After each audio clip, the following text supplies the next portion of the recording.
Sew&So, and I thought I'd bring you a quick tutorial today to show you how to make some Easter decorations from felt using a sewing machine.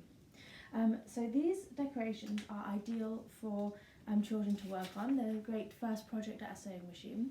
They're really easy to make. They're using felt, so that's a really nice stable fabric for them to practice on. And we're playing around with different stitches, so it gives them the opportunity to test out different stitches and enjoy working with the different patterns that a sewing machine can make.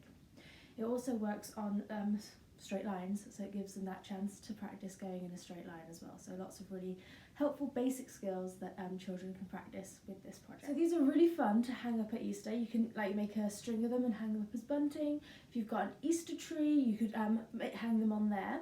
And I've included a template for you which has two sizes on. So this is the size that I've made here, but you can also make a slightly smaller one, so you can choose which size you want to make as well.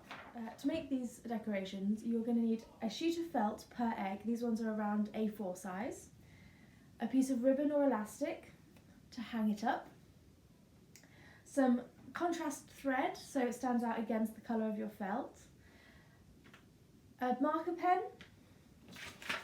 the template, some scissors, and your sewing machine. And if you've got pinking shears, they will come in really helpful as well, but they're not essential.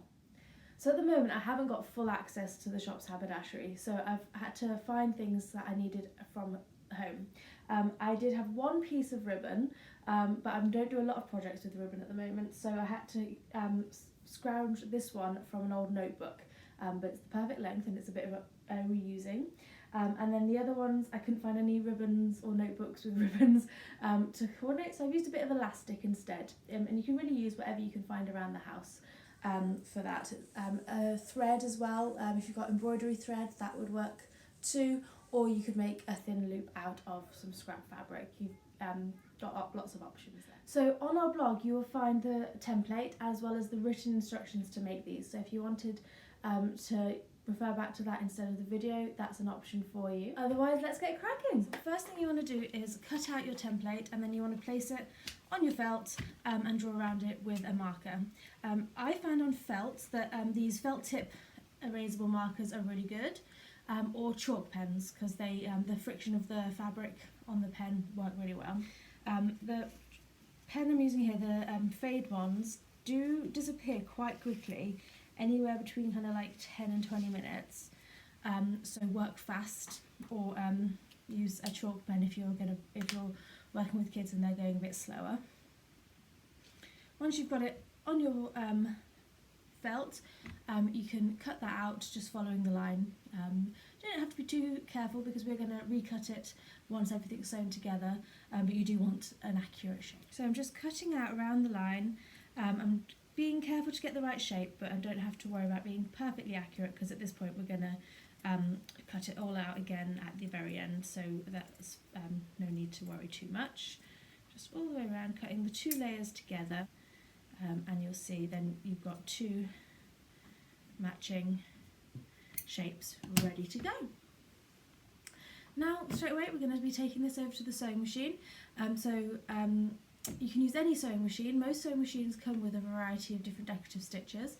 Sometimes they're listed under the special stitches section, the SS section, and then other machines have like thousands and hundreds of options and things. So you can check out what your machine has and just use whatever you've got available. So today I'm going to work with one of our basic machines. It's a mechanical machine, and it's a really good one for working with children.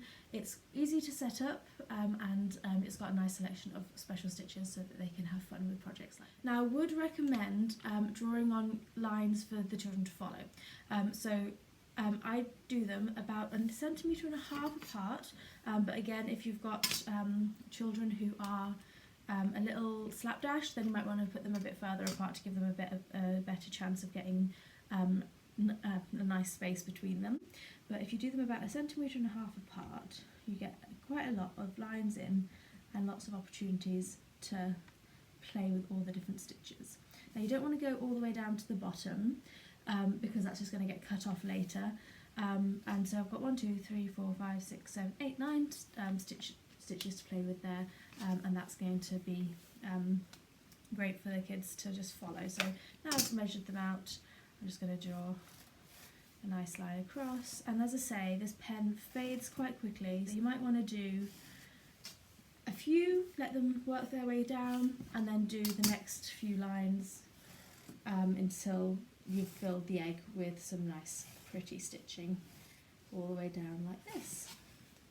So yes, so now that's ready to take under the machine, and we will set that up. So I've set up my machine, I've put a nice red thread on top because that will contrast nicely with the blue felt I'm using, and then I've just found an old spool of hot pink thread for the bottom because it's not going to be visible, and as long as it's about the right colour, you're going to be absolutely fine. You can put a neutral under there as well.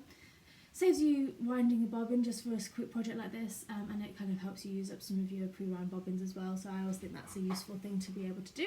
So if you're using a mechanical machine like this, you probably have the special stitch selection down here, and you know you're going to be using those because the SS is selected at the top here. Now that's your stitch length setting that's been moved all the way along to where it says SS. I'm going to leave stitch width, which is also your needle position, in the centre, so that's 3.5, and I'm not going to touch the tension. Start with the felt just a little bit in, so that you're making sure you catch it and you're not kind of getting a tangle of knots at the beginning. If you are ever finding that you get a tangle of knots at the beginning, just move yourself kind of half centimetre or so into your fabric and start there. It's usually going to be within your seam allowance, so it's not going to be a problem in terms of stitch quality or strength. But it will mean that you've got a tidier finish and you've got fewer bulky thready bits. Okay, so stitch selection. I'm going to start with 19 because that's a nice feathery stitch. So I'm just going to twist this until I get to 19 in the section here, and then I'm going to go for a nice straight line.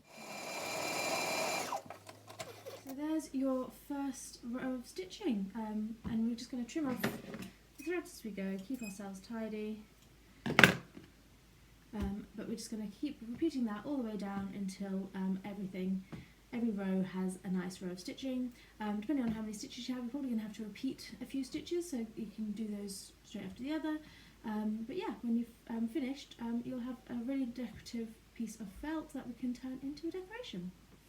And there you go, there's your decorated piece of felt. So the next thing to do is trim off all your wispy thread bits, and then we're going to layer that on top of the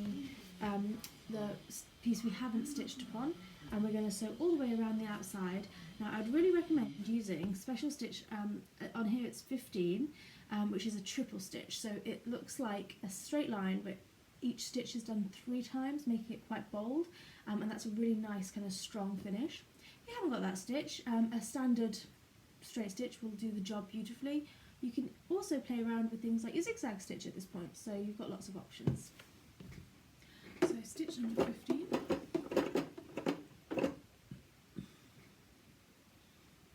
You also really need to remember at this point to pop in your ribbon. So I'm making a loop of ribbon and I'm putting that at the top here, and that's where I'm going to start sewing, so that catches that straight away, and then we'll go around the egg that way.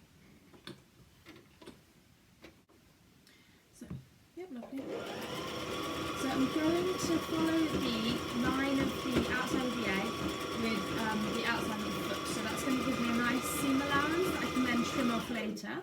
It also means that, as I say, if you started the stitching a little bit in from the edge, it's going to be outside of this stitching, so it's going to be away and not part of the finished design.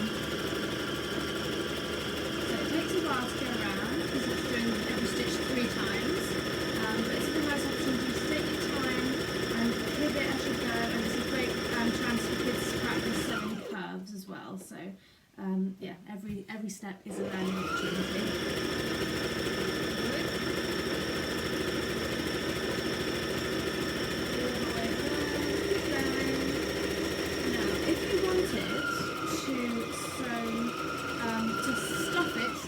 Opportunity. So I have got a little bit further. When you've gone kind of around to 10 o'clock or so, and you've got a couple of fingers spaces worth of stitching left to do, now is the time to put a handful of toy stuffing in, and that will give it a little bit of 3D-ness and a bit of bulk. I haven't got any at home, so I've not been able to do it on any of mine, which I'm really quite disappointed about because I think it looks really nice when it's just a little bit poofy. But this is your opportunity now, so do that if that's what you want to do.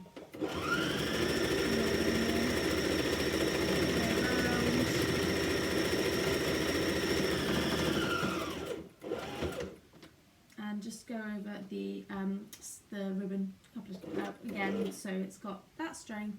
You're not going to put a lot of pressure on it, so it doesn't really need it, but you might as well as you're there. Okay, so there's your nearly finished egg with a nice smart back and all your extra stitches on the front. Feel free, if you want to do lots more stitches, to do stitching on both sides. That could look really lovely. Yeah, have fun with it, you know, make it your own. So the last thing to do is tidy up these scraggly edges. So I'm going to grab my pinking shears, because pinking shears are the ones with the zigzag teeth, and they give a really nice finish. But if you don't have pinking shears, your regular fabric scissors will do the job as well. Yeah, it'll just tidy up all these loose bits and trim off any unfinished edges from around there as well. So I'm just going to quickly do that, and then I'll show you the finished article. Right.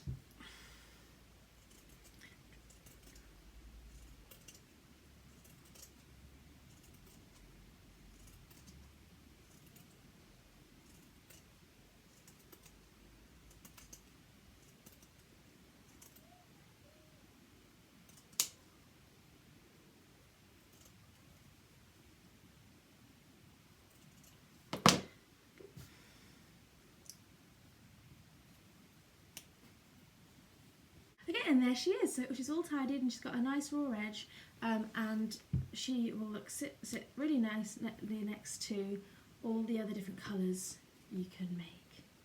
Ooh, and then an orange one as well. Hey, aren't they fun?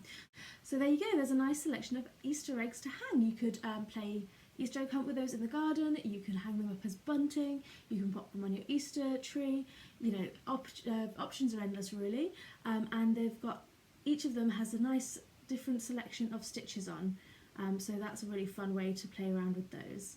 Some of the more expensive machines come with really cute stitches, so like this one's one of my favourites. You can see it's got crocodiles and bikes and cars. I really like that one. This bottom one was supposed to be more bikes, but I pressed the wrong button and it turned out into a straight line instead. I was like, yeah, we'll go with that. And then which one is this one? This one has some really pretty floral ones on. You can see those. So yeah, so the more stitches on your machine, the more opportunities you've got for really pretty finishes on these. So that's really quite fun. So I hope you've enjoyed our tutorial today. I'm Freya from Crafty Sew&So, and we have this tutorial plus lots of other ones on our blog for you to have a go at making at home. Normally we also run workshops for adults and children at our sewing studio in Leicester City Centre, but at the moment we are working from home and trying to bring you fun projects you can work on while you are staying home too. If you've enjoyed this, please remember to give it a thumbs up and subscribe for this and more content. At the moment we're offering online workshops instead, so as well as this free content we've got some fantastic live workshops you can join in with on our website. Do go check that out at the link below. Thank you so much for joining us today, and I hope you've enjoyed making some Easter eggs. And if you would like to find more fantastic tutorials and projects and inspiration, please check out our blog at craftysew&so.com. Have a really fantastic day and happy Easter. Bye.